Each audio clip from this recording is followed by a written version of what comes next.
INDIO, California. When I saw Calvin Harris' weighty name on the 2023 Coachella lineup, I had two immediate thoughts. The first was that this would be an amazing chance to hear perhaps the preeminent pop DJ who has already made a spot for himself in festival history. The second was that, given Harris' bountiful catalog of collaborations, there would probably be a heck of a lot of guests. Well, I was right on exactly one of these counts, and it wasn't the latter. The DJ spent nearly all of the late-night set alone on stage.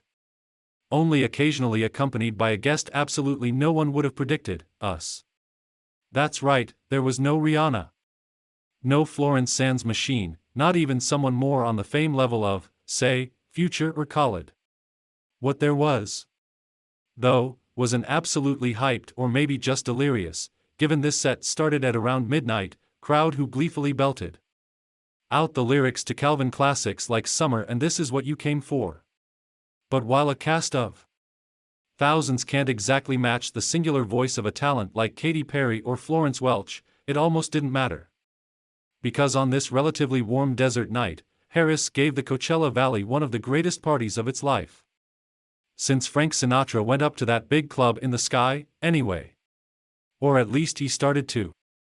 And whenever Harris would suddenly cut the music, causing the crowd to roar the missing lyrics in unison, it was like he had just poured everyone another heavy drink.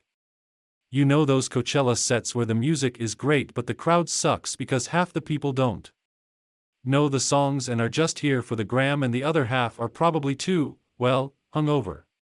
The start of this set was basically the exact opposite. Nearly everyone in sight was not only belting the lyrics, but rapturously throwing up their hands at every opportunity. But here's the thing. Even at Coachella, the raw enthusiasm and goodwill of the crowd can only get you so far. And as the set dragged on without any fresh faces and only the occasional command from Harris, what had once seemed like boundless enthusiasm began to sap.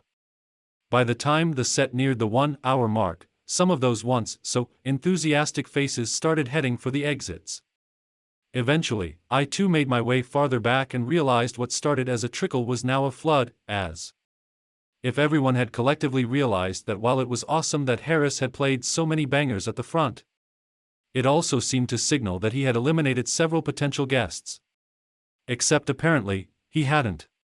Because at the end of the set, long after he had already played mixes of I Need Your Love and Outside, Harris suddenly welcomed Ellie Goulding to the stage to perform the pair's latest single, Miracle. And while the star sounded great, the feel was still too little too late. Harris' set started with some audio about reverse brainwashing. But if this was his attempt to do that, he seems to have succeeded only in somewhat reversing the brainwashing that he is a Coachella can't-miss artist.